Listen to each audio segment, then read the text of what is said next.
استمن عینی را، اے خدا جو خدا بینو خدا دا مددے، بگردہ بے بلا افتاد کشتی، ضعیفانو شکستہ را تو پشتی، بحق کے خواجہ عثمان ہارون، مدد کن مدد کن مدد کن یا معین الدین چشتی۔ منبر پر جلوگر برادر اکبر حضرت پیر سید یاسین باپو قادری برکاتی، وہ جمیع ذوی الاحترام ذوی الاحتشام باصفا علماء کرام، مفتیان عظام، حاضرین محفل، السلام علیکم ورحمۃ اللہ وبرکاتہ۔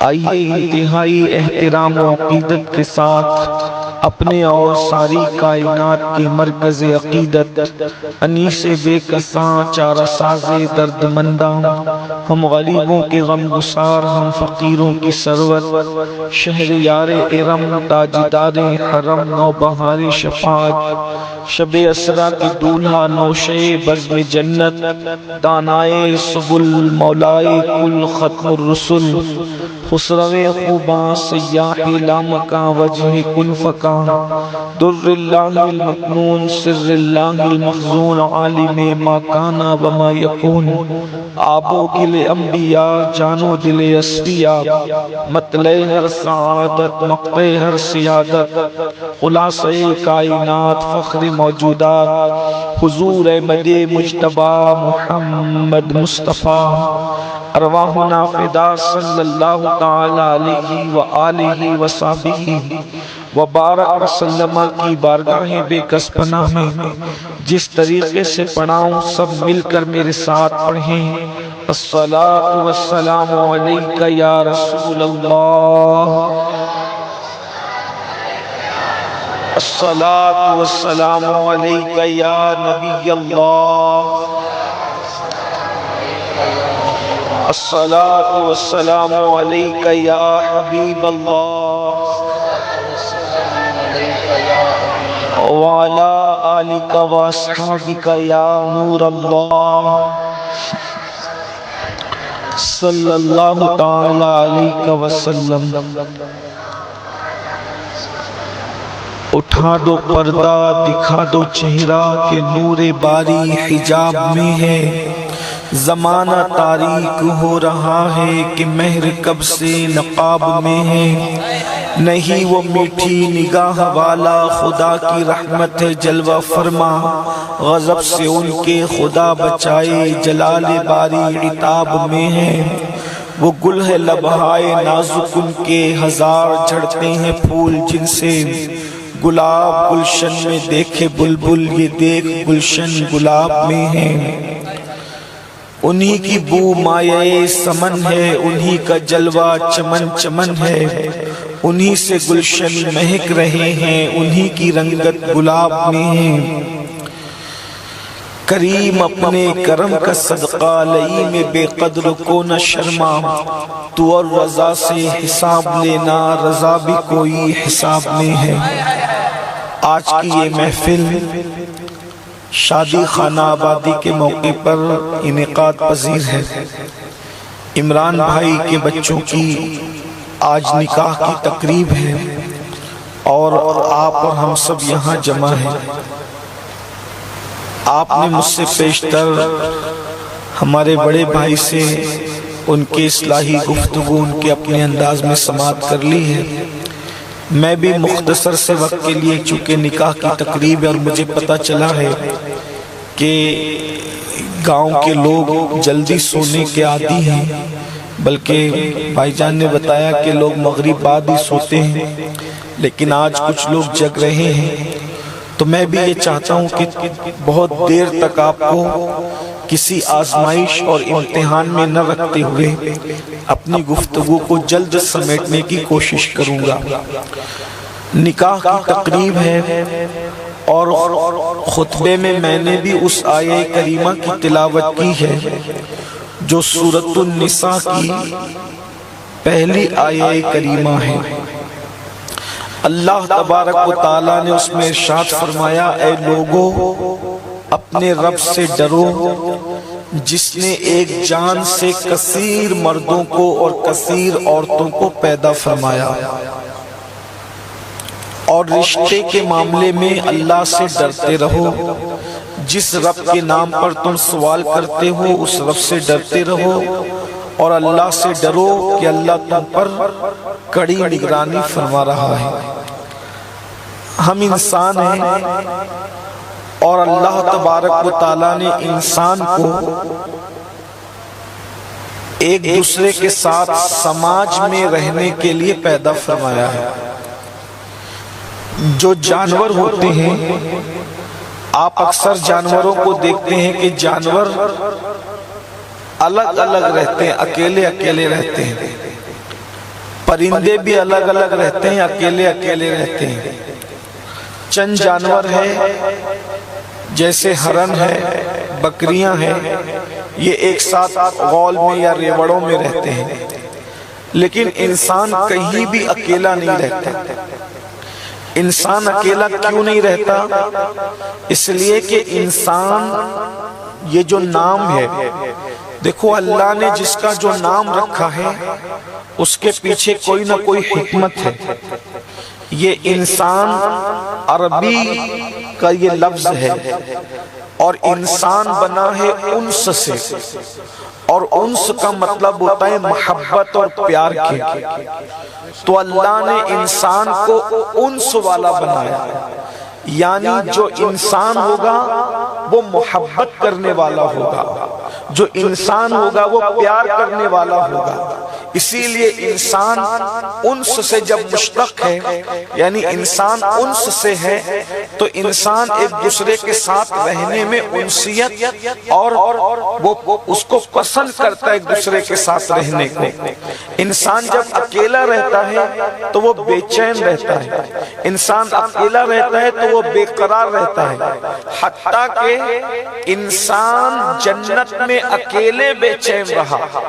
اسی لیے دنیا کا پہلا انسان جسے حضرت آدم علیہ السلام کہتے ہیں، آدم علیہ السلام نے حوروں کو دیکھا، فرشتوں کو دیکھا، کھانے پینے کی چیزوں کو دیکھا، نہروں کو دیکھا، پھولوں کو دیکھا۔ دنیا کے پھول نہیں، دنیا کے پھولوں کی تو کوئی حیثیت ہی نہیں ہے۔ دنیا کے کروڑوں پھولوں کا حسن ایک طرف اور جنت کے پھول کا حسن ایک طرف، لیکن جنت کے اتنے پھولوں کو بھی دیکھ کر، فرشتوں کے حسن کو دیکھ کر، حوروں کے جمال کو دیکھ کر، پھر بھی حضرت آدم علیہ السلام نے اللہ سے عرض کیا کہ میرے اللہ، اس تیری جنت میں سب کچھ ہے لیکن میرے جیسا کوئی نہیں ہے، مولا میری طرح کسی کو پیدا فرما۔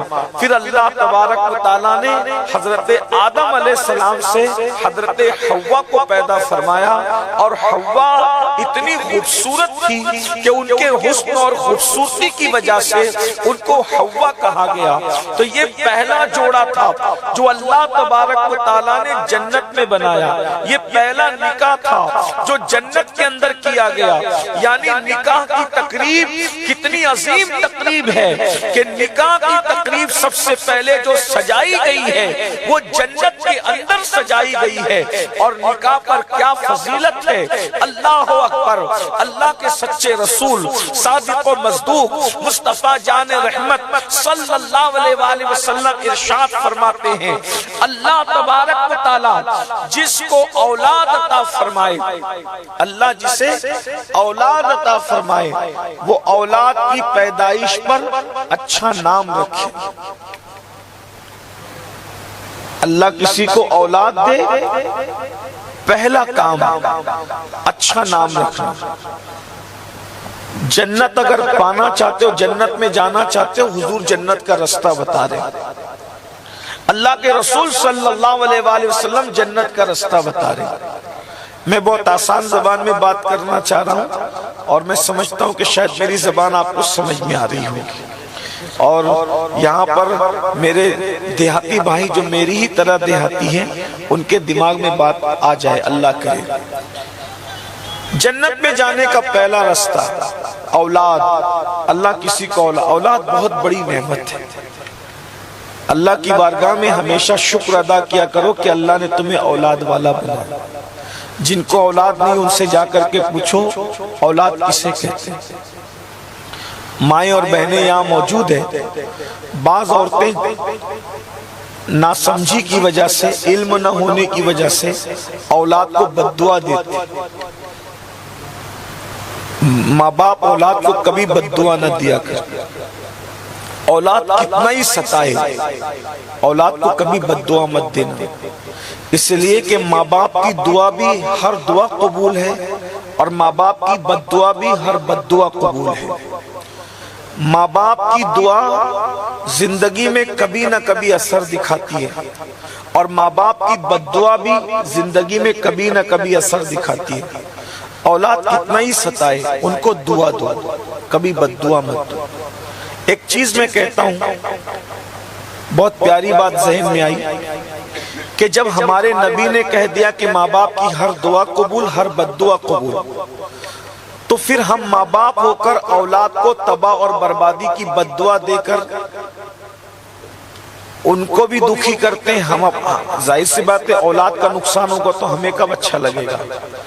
تو اگر اولاد ستا رہی ہے تو ان کو یہ کہنے کی بجائے کہ تو تباہ ہو جائے، تو برباد ہو جائے، تیرا ستیاناش ہو جائے، تیرا جنازہ اٹھ جائے، تو مر جائے، تیرا یہ ہو جائے، یہ سب کہنے کی بجائے یہ کیوں نہیں کہہ دیتے کہ اللہ تجھے سدھار دے؟ کیونکہ جب اللہ کے رسول نے فرمایا کہ تیری ہر دعا بھی قبول ہے اور تیری بد دعا بھی قبول ہے، تو پھر آپ یہ کہیے نا کہ اللہ اس کو سدھار دے۔ اس لیے کہ جب ماں باپ کہیں گے کہ اللہ اس کو سدھار دے، ایک نہ ایک دن اللہ اس کو سدھارے گا۔ اور میں ذمہ داری سے کہہ رہا ہوں، خانقاہ کا سدھرا ہوا اتنا بڑا نہیں بن سکے گا، مدرسے کا سدھرا ہوا اتنا بڑا نہیں بن سکے گا جو ماں باپ کی دعا لے کر کے سدھرا ہوا بڑا بن جائے۔ میرے پاس اس کی ایک دلیل ہے، ایک دلیل ہے میرے پاس۔ حالانکہ میں بھی کوئی بہت پڑھا لکھا نہیں ہوں، آپ ہی کی طرح ہوں، لیکن ایک دلیل ہے۔ ایک نوجوان ہے، بغداد میں رہتا ہے، شراب پیتا ہے، کبھی کبھی گھر آتا ہے، ماں سے پیسے چھین کے لے جاتا ہے، لیکن وہ ماں کنیز فاطمہ تھی، اس نے بیٹے کو بد دعا نہیں دی۔ جب جب بیٹا پیسہ چھین کر شراب پینے کے لیے لے جاتا، اپنا آنچل پسار کر دعا کرتی، اللہ اس کو سدھار دے، اللہ اس کو سدھار دے، اللہ اس کو سدھار دے۔ دیکھو ماں کی دعا تھی، کسی کی دعا میں وہ تاثیر نہیں جو ماں باپ کی دعا میں تاثیر ہے۔ اس لیے آپ سے بھی کہتا ہوں، سب کے پیچھے بھاگنے کی بجائے کوشش کرو اپنے ماں باپ کی دعا لو۔ ماں باپ خزانہ ہے دعا کا، ماں باپ جنت ہے ہماری۔ ایک ماں ہے، دکھیا ماں ہے، جس کا دل ٹوٹا ہوا ہے، جس کا اکلوتا بیٹا بگڑا ہوا ہے، ایسا بگڑا ہوا کہ رات و دن شراب شراب شراب اور شراب کے نشے میں دھت رہتا ہے۔ اور شراب کیا ہے؟ اللہ کے رسول صلی اللہ علیہ وآلہ وسلم نے فرمایا یہ ام الخبائث ہے، ہر برائی کی جڑ ہے، ہر برائی کی چابی ہے۔ اللہ اکبر۔ شراب پینے والا مرتے مرتے ڈر ہے کہ کافر ہو کے مرتا ہے۔ نشہ کرنے والوں کے متعلق صوفیہ فرماتے ڈر ہے کہ وہ مرے گا تو کافر ہو کے مرے گا، اس کی زبان پہ کلمہ نہیں آئے گا، اس کی زبان پہ کلمہ جاری نہیں ہوگا۔ لیکن اللہ اکبر، ایک ماں کا درد ہے، اولاد کو بد دعا نہیں دے رہی ہے بلکہ یہ کہہ رہی ہے اللہ تجھے سدھار دے، اللہ اس کو سدھار دے۔ خدا کی شان، اللہ کو سدھارنے کے لیے کیا مشکل ہے؟ اللہ تو اللہ ہے۔ ابو جہل جیسے کافر کے گھر میں اللہ اکرمہ جیسے صحابی کو پیدا کر دیتا ہے۔ غور تو کیجئے، اللہ اللہ ہے نا، وہ جو چاہتا ہے کرتا ہے، اس کی شان ہے۔ ماں نے دعا کی اللہ اس کو سدھار دے سدھار دے، اللہ نے اس شراب پینے والے کو توفیق دی۔ کیا شراب کے نشے میں گھر پہ آ رہا ہے اور ایک کاغذ کا ٹکڑا پڑا ہوا ہے، اس پہ بسم اللہ الرحمن الرحیم لکھا ہوا ہے۔ شراب کے نشے میں، بھائیو شراب کے نشے میں بھی کوئی نیک کام کرتا ہے؟ نہیں کرتا، لیکن ماں کی دعا نے سہارا دیا، اور اتنا سا کام اس شرابی نے کیا کہ بسم اللہ کا ٹکڑا اٹھا کر کے اس نے کسی اونچی جگہ پہ رکھ دیا۔ اللہ نے اسی کام کے بدلے میں اس شرابی کو مقام ولایت عطا فرما دیا۔ کیا ماں کی دعا۔ تو اولاد کو کبھی بد دعا مت دو۔ اور پھر اس شرابی نے یہ کام کیا، اللہ نے اس کو مقام ولایت عطا کیا، اور ایک ولی کو خواب میں حکم ہوا کہ جاؤ اور جا کر کے اس سے کہہ دو کہ اللہ تبارک و تعالیٰ نے تیرے گناہوں کی بخشش کی اور تجھے اپنا دوست بنا لیا۔ جیسے یہ جملہ اس شخص نے سنا، سننے کے بعد اللہ اکبر، اس نے فوراً میخانہ چھوڑا، سرائی چھوڑی، جام چھوڑا، اور سب کچھ چھوڑ کر کے، برے دوستوں کی صحبت چھوڑ کر کے، وہ اللہ رب العزت کے گھر کو آباد کرنے کے لیے آ گیا۔ اور پھر بغداد میں رہنے کی بجائے اس شخص نے سوچا کہ میں نے گناہ سے توبہ کر لی، نشے سے توبہ کر لی، شراب سے توبہ کر لی، تو وہ بغداد شریف سے مکہ چلا گیا، اور مکہ میں جا کر کے جو ہے وہ کعبے کی مجاوری کرنے لگا۔ وہاں پر بڑے بڑے علماء سے ملاقات ہوئی، ان سے حدیث پڑھنے لگا، اور حدیث پڑھتے پڑھتے اس جوان نے 2 لاکھ حدیثوں کو زبانی یاد کر لیا۔ اور جب 2 لاکھ حدیثیں زبانی یاد کر کے وہ واپس اپنے وطن بغداد لوٹا ہے، تو اتنا متقی اور پرہیزگار ہو کر کے لوٹا ہے کہ وہ جوان کہا کرتا تھا کہ اللہ کی اس مقدس زمین پر میں جوتے پہن کر کیسے چل سکتا ہوں، تو وہ ننگے پیر چلا کرتا تھا، اور جانور اس کا اتنا ادب کرتے تھے کہ جس گلی سے وہ جوان گزر جاتا تھا اس گلی کے اندر جانور کبھی گوبر نہیں کیا کرتے تھے۔ اللہ اکبر، ننگے پیر گھومنے کی وجہ سے اس جوان کو لوگوں نے حافی کہنا شروع کیا، اور پھر وہی جوان جس کی ولایت کے ڈنکے پوری دنیا میں بجے ہیں، اسی بزرگ کو دنیا نے حضرت سیدنا بشر حافی کے نام سے جانا۔ اور جس دن بشر کا انتقال ہوا ہے، جس دن بشر کا انتقال ہوا ہے، اس دن بغداد کی گلیوں میں ولیوں نے مصطفیٰ جان رحمت کو چلتے دیکھا ہے، تو لوگوں نے پوچھا یا رسول اللہ، آج آپ بغداد کی گلیوں میں چل رہے ہیں؟ تو آقا ارشاد فرماتے ہیں میں بشر حافی کو لینے آیا ہوں۔ یہ ماں کی دعا کی برکت ہے کہ شراب خانے سے نکال کر کعبے کا مجاور بنایا، 2 لاکھ حدیثوں کا حافظ بنایا۔ اور ماں کی بد دعا، ماں کی بد دعا، اللہ اکبر۔ ایک بہت بڑے مفسر ہیں علامہ زمخشری، جو تفسیر کشاف کے مصنف ہے۔ جو لوگ کتابیں پڑھتے پڑھاتے ہیں، تفسیر قرآن جو پڑھتے ہیں، انہیں پتا ہے کہ کشاف کیسی تفسیر ہے۔ شیخ زکریا ملتانی کے بیٹے تفسیر کشاف کا درس دیا کرتے، یعنی اتنے بڑے ولی شیخ زکریا ملتانی کے بیٹے تفسیر کشاف۔ حالانکہ میں زمخشری کے عقیدے سے جو ہے وہ اتفاق نہیں کرتا، اور کوئی سنی نہیں کر سکتا، اس لیے کہ زمخشری کا عقیدہ علماء جانتے ہیں کہ اعتزال کی طرف تھا، اس لیے میں جو وہ اس کے عقیدے سے اتفاق نہیں کرتا، لیکن میں زمخشری کی علمی صلاحیت بیان کرتا ہوں کہ کیسی اس شخص کی علمی صلاحیت رہی ہوگی کہ شیخ زکریا ملتانی جیسے ولی کی اولاد اس کی کتاب کا درس دیا کرتے تھے۔ علامہ زمخشری آخری عمر میں ان کی ٹانگ ٹوٹ گئی۔ بہنوں کی خاص توجہ، آپ کی بھی توجہ، علامہ زمخشری کی آخری عمر میں ٹانگ ٹوٹ گئی۔ کسی نے پوچھا زمخشری تیرے جیسا آدمی نیک پرہیزگار اتنا بڑا علامہ آخری عمر میں تیری ٹانگ ٹوٹ گئی، وجہ؟ تو وہ کہا کرتے تھے یہ میری ماں کی بد دعا کا نتیجہ ہے، یہ میری ماں کی بد دعا کا نتیجہ ہے۔ تو لوگوں نے پوچھا آپ تو ماں کے بڑے فرما بردار تھے، پھر ماں کی بد دعا کیسے لگ گئی تمہیں؟ تو کہا کہ میرا بچپنا تھا۔ توجہ کرنا، ہم اپنی اولاد کو خود ہی بربادی کے راستے پہ ڈال رہے ہیں۔ کہتے ہیں زمخشری میرا بچپنا تھا، چھوٹا سا بچہ تھا، بچپنے میں چونکہ مجھے کھیل کا شوق تھا تو میں کھیل رہا تھا۔ بچے کھیلتے ہیں اور بچوں کو کھیلنے بھی دینا چاہیے۔ بچے کھیلتے ہیں، بچوں کو کھیلنے دینا چاہیے۔ ایک مرتبہ بچے کھیل رہے تھے، اللہ کے رسول علیہ السلام بچوں کو کھیلتے دیکھ رہے تھے، تو فاروق اعظم آئے اور کہا ان بچوں کو بھگاؤ یہاں سے، یہ کھیل کیوں رہے ہیں؟ آقا نے میں عمر رہنے دو، بچے ان کو کھیلنے دو، تاکہ یہودی اور نصرانیوں کو پتا چلے کہ ہمارے بچے کھیلنا بھی جانتے ہیں۔ ہاں، کھیلنے کے لیے بھی ہمارا مذہب جو ہے وہ خشک نہیں ہے، یعنی ہمارے مذہب کے اندر دقیانوسیت نہیں ہے، اس میں بہت انجوائے ہے۔ ہاں البتہ جو کھیل منع ہے اس سے روکو، بلکہ اب تو اپنے بچے کھیل ہی نہیں رہے، ہمارے بچے نہیں کھیل رہے۔ بچوں کو کھیلنا چاہیے، جو جائز کھیل ہے کھیلنا چاہیے۔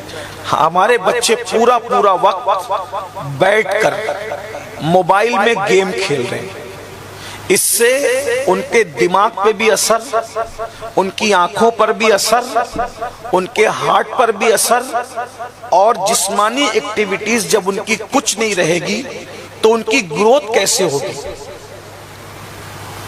اسی لیے آج کل کے نوجوان چھوکرے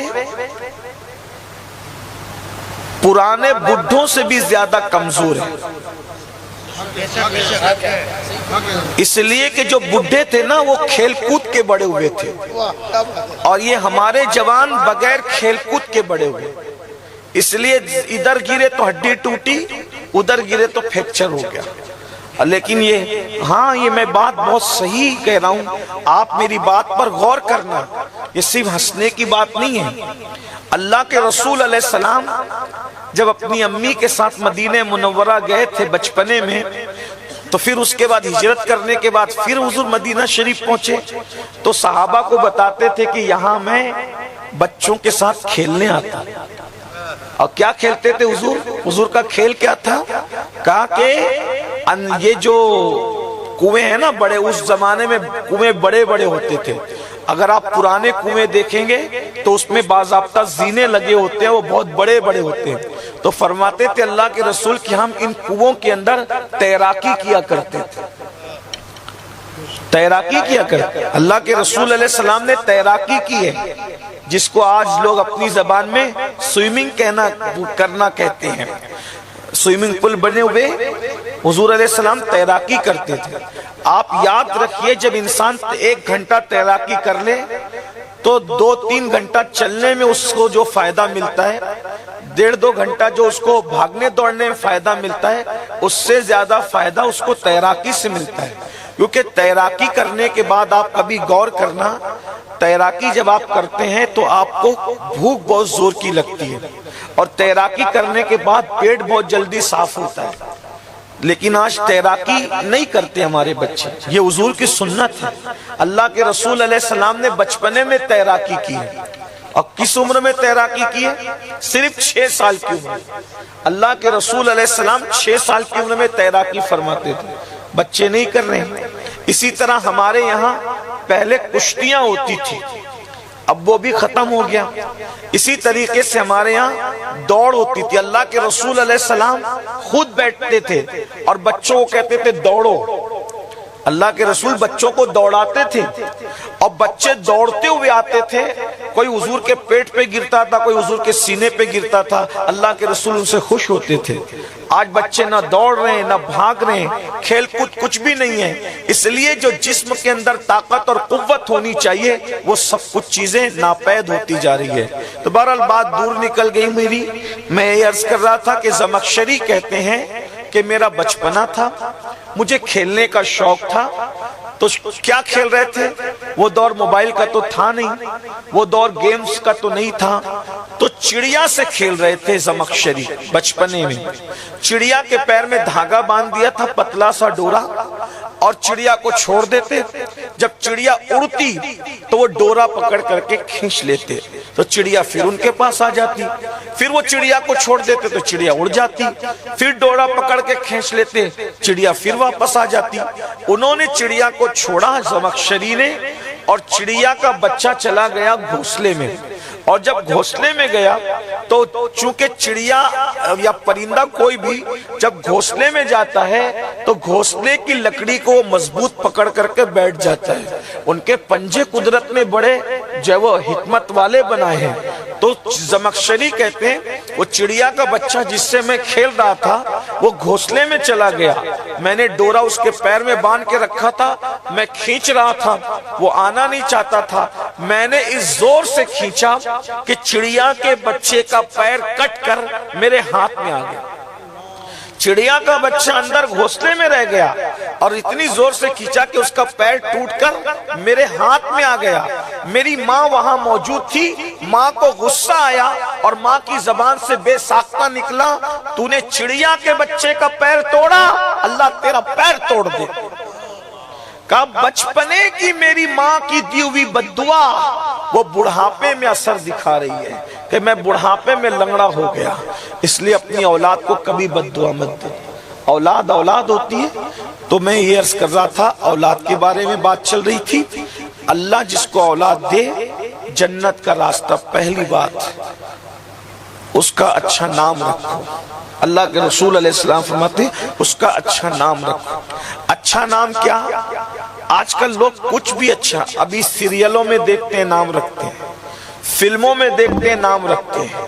اچھا پھر کچھ لوگ اتنے نیک ہیں کہ ان کو کوئی بھی نام قرآن سے چاہیے.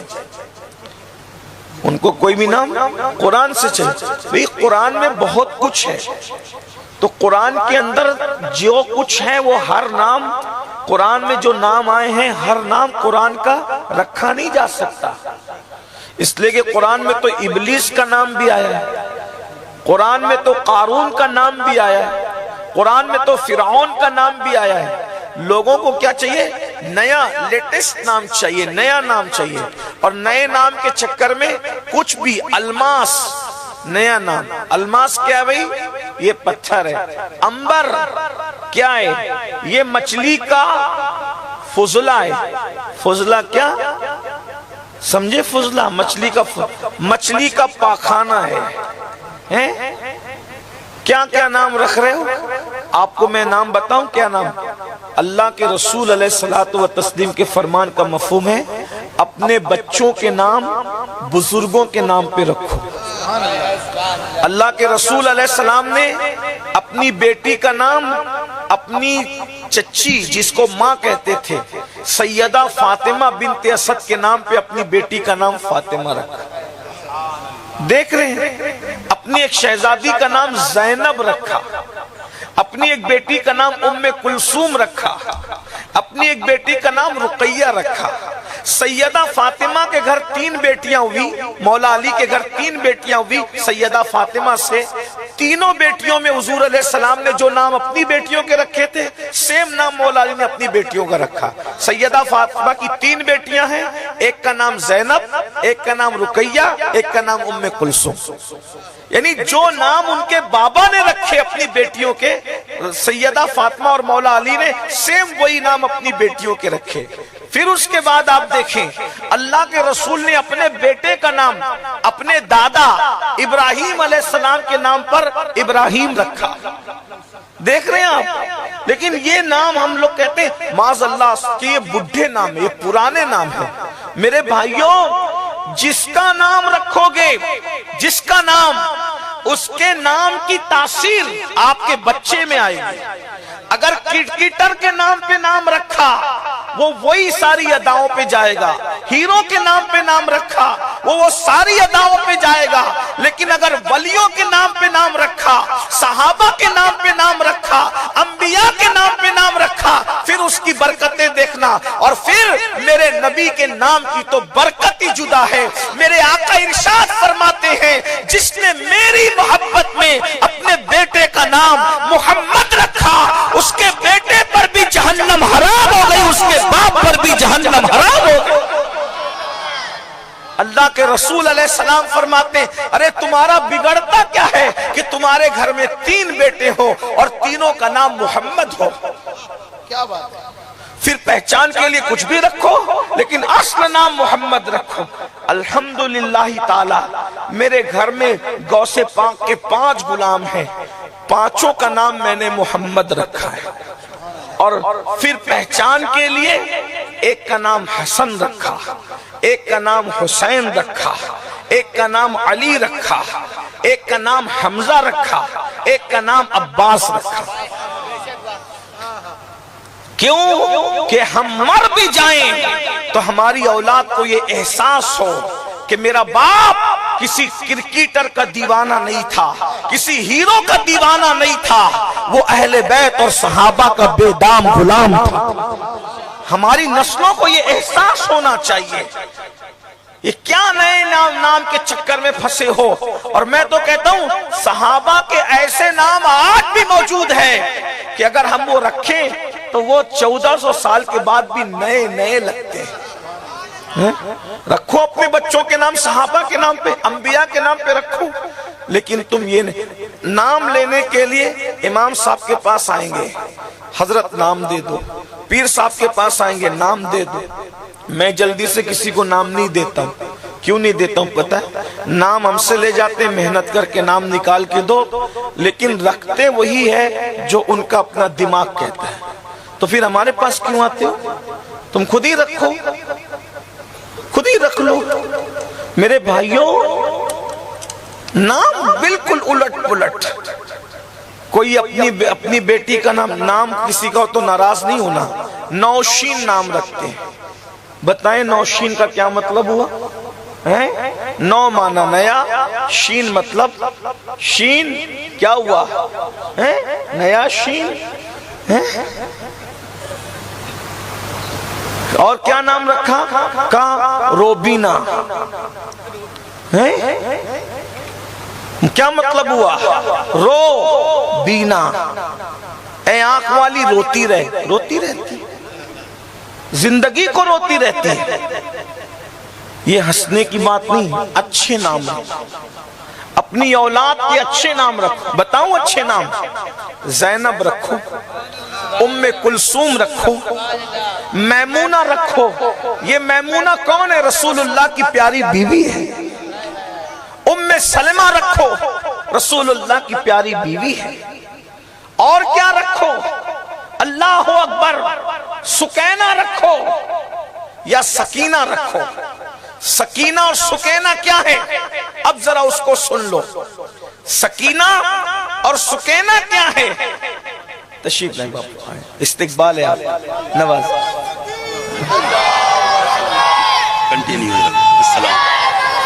السلام علیکم یا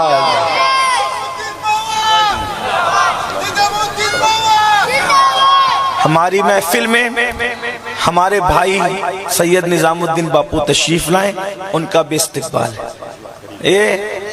یہ اللہ والے کتنی محبت کرتے ہیں ہم لوگوں سے۔ میں کسی چھوٹے سے گاؤں میں بھی آ جاتا ہوں تو ہمارے یاسین باپو، ہمارے بڑے بھائی سب کام دام چھوڑ کے وہ بھی آ جاتے ہیں، ہمارے نظام باپو بھی، ہمارے مفتیان کرام، علماء کرام بھی۔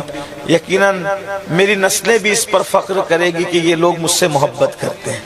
الحمدللہ، اللہ ان کی محبتوں کو، ہم سب کی محبتوں کو سلامت رکھے۔ میں بات آگے بڑھاؤں؟ ماشاءاللہ۔ حضور امام حسین کی سب سے ننھی بیٹی کا نام سکینہ یا سکینہ تھا۔ اب میں آپ کو تلفظ میں نہیں الجھاتا، سکینہ کہتے تو سکینہ ہی کہو، سکینہ کہتے تو سکینہ ان کو کیوں کہتے تھے پتہ ہے؟ امام حسین کو ان سے سکون ملتا تھا، اور امام حسین سکینہ کو اپنے سینے پہ سلاتے تھے اور کہتے تھے اس سے مجھے سکون ملتا ہے۔ وہ سینے پہ سونے والی بیٹی تھی سکینہ۔ سکینہ نام رکھو، فاطمہ نام رکھو، زہرا نام رکھو، عائشہ نام رکھو، ام حبیبہ نام رکھو، جویریہ نام رکھو۔ یہ سب نام حضور کے گھر میں تھے، اور حضور کو زینب نام سے اتنا پیار تھا کہ حضور کی ظاہری حیات میں حضور کے گھر میں 4 زینب تھی۔ 2 بیویوں میں زینب تھی، ایک تو زینب بنت خزیمہ اور ایک زینب بنت حجش۔ 2 بیویاں تھی، ٹھیک، اور اس کے بعد ایک بیٹی زینب بنت محمد، ایک نواسی زینب بنت فاطمہ۔ حضور کی ظاہری حیات میں 4 زینب حضور کے گھر میں تھی، یعنی کتنا پیار تھا زینب نام سے۔ پھر چچی کا نام بھی فاطمہ، اپنی بیٹی کا نام بھی فاطمہ۔ اسی طریقے سے کیا محبتیں تھی۔ امام حسین کے گھر میں 3 بیٹے تھے۔ کتنے بیٹے؟ 3 بیٹے۔ تینوں کا نام اپنے ابا کے نام پہ علی رکھا، لیکن اب علی 3 ہے تو تینوں کو پکاریں گے تو کون علی آئے گا؟ تو پہچان کے لیے علی اکبر، بڑا علی، علی اوسط، منجلا علی، علی اصغر، چھوٹا علی، لیکن ہے علی۔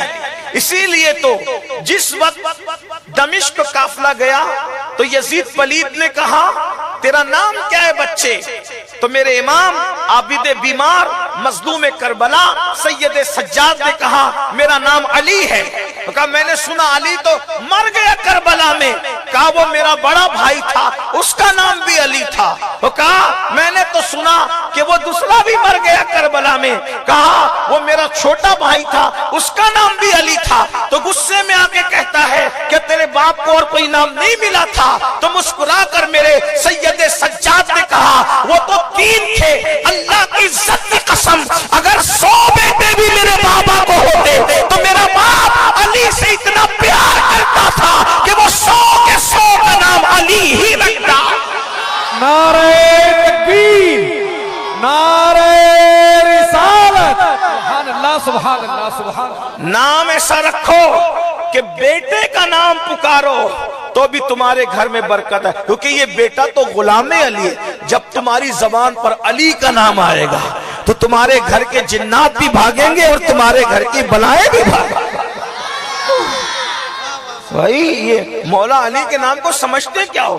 صوفیہ سے جا کے پوچھو، ناد علی پڑھ پڑھ کر تو وہ جنات کے بادشاہوں کو زیر کر لیتے۔ ناد علی پڑھ پڑھ کے کیا مصیبت نہیں ٹلتی ناد علی سے؟ ارے ناد علی تو بڑی چیز ہے۔ غوث پاک فرماتے ہیں جو میرا نام لے لے اس سے مصیبتیں دور ہو جاتی ہے۔ ارے جب 11ویں نمبر کے پوتے کا نام لینے سے مصیبتیں دور ہو جاتی ہے تو بابا علی کے نام کی شان کا عالم کیا ہوگا؟ کبھی دیوار ہلتی ہے، کبھی در کانپ جاتا ہے، علی کا نام سن کر اب بھی خیبر کانپ جاتا۔ رکھو نام، علی رضا نام رکھو، موسیٰ کاظم نام رکھو، جعفر صادق نام رکھو، اور پھر ادھر رک کریں صدیق نام رکھو، عمر نام رکھو، عثمان نام رکھو۔ مولا علی نے اپنے گھر میں اپنے بیٹوں کا نام ابو بکر رکھا، عمر رکھا، عثمان رکھا، عون رکھا، محمد رکھا۔ یہ مولا علی کے بیٹوں کے نام ہیں۔ کم و بیش مولا علی کے 18 بیٹے تھے سب ملا کر، اور 9 بیویاں تھی مولا علی کی، اور اتنی بیٹیاں بھی تھی مولا علی کی۔ اللہ اکبر۔ دیکھیے اب یہاں ایک مسئلہ اور بیان کر دیں۔ جب کسی کو کسی سے دشمنی ہوتی ہے تو دشمن کے نام پر اپنے بچوں کا نام کوئی نہیں رکھتا۔ دیکھو ہم کتنے بھی غیر گزرے ہیں، نام پتہ نہیں کیا کیا رکھ رہے ہیں، الماس رکھ رہے ہیں، یہ رکھ رہے ہیں، لیکن الحمدللہ کسی مومن نے آج تک اپنے بیٹے کا نام یزید نہیں رکھا۔ کلمہ پڑھنا نہیں آتا مگر یزید معلوم ہے، یزید نام نہیں رکھنا ہے۔ دعائے قنوت یاد نہیں ہے مگر یزید یاد ہے کہ یزید نام نہیں رکھ۔ لوگ کہتے ہیں حسین نے کیا کیا؟ میں نے کہا اس گنڈے کو اتنا بے نقاب کیا کہ جس دیہاتی کو دعائے قنوت یاد نہیں ہے اس کو یزید یاد ہے۔ یہی تو کربلا کی محنت ہے۔ اب یہ نہیں کہہ رہا ہوں کہ دعائے قنوت نہیں یاد ہے تو بہت بڑی فضیلت معذل ہے، اس کو یاد کرنا چاہیے، لیکن بات یہ کہہ رہا ہوں کہ کتنا بے نقاب کیا ہے یزید کو کہ جس کو کچھ نہیں آتا اس کو بھی پتا ہے کہ یزید سے بڑا گنڈا دنیا میں کوئی موجود ہے۔ اسی لیے بڑے سے بڑے گنڈے کو کچھ بھی کہہ دو اس کے بدن اس کے کان پہ جو نہیں رینگتی، لیکن بڑے سے بڑے گنڈے کو یزید کہہ دو تو ہندوستان کا گنڈا جو کلمہ نہیں پڑھتا، جو ظلم کرتا ہے، زیادتی کرتا ہے، اس کو بھی یزید تو غصہ آتا ہے، مجھے یزید کیوں کہا. میں اس کا نام نہیں لوں گا، لیکن یہ ضرور ہے کہ اس کو بھی غصہ یزید کیوں کہا. یعنی امام حسین نے کیا یزید کو بے نقاب کیا کہ مسلمان تو مسلمان، منکرین اسلام کو بھی یزید سے نفرت ہو گئی. اگر مولوی کو یزید سے محبت ہو گئی ہے تو میں کہتا ہوں اگر تو مدرسے میں نہ پڑھ سکا تو کم از کم تجھے کسی دھرم شالہ میں جا کر کے تھوڑا سا غور کرنا چاہیے. الحمدللہ یہ ہمارے علماء ہیں جنہوں نے کبھی یزید کی حمایت نہیں کی ہے. ہمارے علماء نے ہمیشہ امام حسین پر جان مال سب کچھ قربان کیا ہے، اور ہمارے علماء نے بتایا ہے جدھر حسین ہے ادھر ہی حقانیت ہے، جہاں حسین نہیں ہے وہاں حقانیت نہیں. بے شک سبحان اللہ. نعرہ تکبیر، نعرہ رسالت، اہل بیت کا دامن، صحابہ کرام کا دامن. سبحان اللہ سبحان اللہ. تو جس سے نفرت ہوتی ہے، جس سے دشمنی ہوتی ہے، انسان اس کا نام بولو رکھتا ہے. آپ مل کے بولو رکھتا ہے. مجھے جو ٹائم دیا تھا وہ ٹائم ختم ہو گیا ہے. ہاں لیکن اگر آپ کا شوق سلامت ہے تو میں بات کرتا ہوں. کروں؟ بولو دشمن کے نام پہ کوئی نام رکھتا ہے؟ نہیں رکھتا. اب جو بک بک کرتے ہیں کہ ابو بکر کی علی سے نہیں بنتی تھی اور ابو بکر علی کو نہیں مانتے تھے اور علی ابو بکر کو نہیں مانتے تھے، میں نے کہا کیا بک بک کرتا ہے؟ مولا علی باب مدینۃ العلم کو آج کے دور کے حالات پر نظر تھی. میرا مولا جانتا تھا. ارے وہ علی کیوں نہ جانے جو خود فرمائے کہ تم زمین کے جتنے رستے جانتے ہو، علی اس سے زیادہ آسمانوں کے رستے جانتا ہے. جو آسمانوں کے رستے جانے کیا وہ لوگوں کی مکاریاں نہ جانتا ہوگا؟ میرے مولا علی مرتضیٰ نے صدیق اکبر، فاروق اعظم، عثمان غنی کے مثال کے بعد اپنے بیٹوں کا نام ابو بکر، عمر، عثمان رکھ کر کے بتا دیا کہ میں ان سے دشمنی نہیں رکھتا بلکہ میں ان کو اپنا بزرگ مانتا ہوں. تبھی تو اپنے بچوں کا نام میں نے ان کے نام. جب میں نے ایک تقریر میں یہ کہا، ایک مولوی نے مجھ سے کہا کہ تو اپنے آپ کو علی والا کہتا ہے. میں نے کہا بالکل کہتا ہوں. وہ کہا تو اپنے آپ کو مولائی کہتا ہے. کہا اس پہ فخر ہے، میں مولائی ہوں، لیکن میں وہ مولائی نہیں ہوں جو علی کو ماننے کا دعویٰ کرے اور علی کی نہ مانے. میں وہ مولائی ہوں جو علی کو بھی مانتا ہوں اور علی کی بھی مانتا ہوں. تو مجھ سے کہا ٹھیک ہے، علی یہ مرتضیٰ نے ابو بکر، عمر، عثمان نام رکھے، علی نے تو اپنے بیٹوں کا نام ابو بکر کے نام پہ رکھا، کیا ابو بکر نے بھی اپنے بیٹوں کا نام علی کے نام پہ رکھا؟ میں نے کہا پاگل. دادا کے انتقال کے بعد پوتے کا نام دادا کے نام پہ رکھا جاتا ہے. دادا کی موجودگی میں پوتے کا نام دادا کے نام پہ کیوں؟ اس لیے کہ ادب والے اس کو بے ادبی سمجھتے ہیں. ادب والے بھائی یاسین باپو کے گھر میں بچہ پیدا ہو تو کیا اس کا نام یاسین باپو رکھیں گے حیات میں؟ نہیں رکھیں گے. اللہ میرے بھائی کو عمر نو عطا کرے، دشمنوں کے کان بہرے ہو. اگر اللہ نہ کرے دنیا سے جانا تو ہے ہی، اللہ بہت لمبی عمر دے، بہت لمبی عمر دے. ہم سے بھی لمبی عمر اللہ ان کو عطا فرمائے. لیکن ایک دن جانا تو ہے اور دنیا سے جائیں گے تو پردہ پوتے کا نام، پر نواسے کا نام یاسین تو رکھا جائے گا. حیات میں رکھا جاتا ہے کہ بعد میں رکھا جاتا ہے؟ بعد میں رکھا. اور حیات میں رکھے تو بے ادبی ہوگی نا کہ دادا بھی یاسین اور پوتا بھی یاسین. ہوگی کہ نہیں ہوگی؟ تو آپ کہتے ہیں کہ ابو بکر نے اپنے بیٹے کا نام علی کیوں نہیں رکھا؟ میں نے کہا جب ابو بکر کے یہاں بچے پیدا ہو رہے تھے تب علی مرتضیٰ دنیا میں موجود تھے، تو علی کے ادب میں اپنے بیٹوں کا نام علی نہیں رکھا. توجہ، صدیق و فاروق نے علی کے ادب میں، توجہ جملے پہ غور کریں، پسند آئے تو دعا دینا، اور آپ نہ دے سکے تو نجف اور مدینے کا فیضان ادھر جاری ہو کے ہوگا انشاءاللہ. ابو بکر عمر نے علی کے ادب میں اپنے بیٹوں کا نام علی نہیں رکھا، لیکن جب یہ بزرگ دنیا سے چلے گئے تو مولا علی نے دونوں کی محبت میں اپنے بیٹوں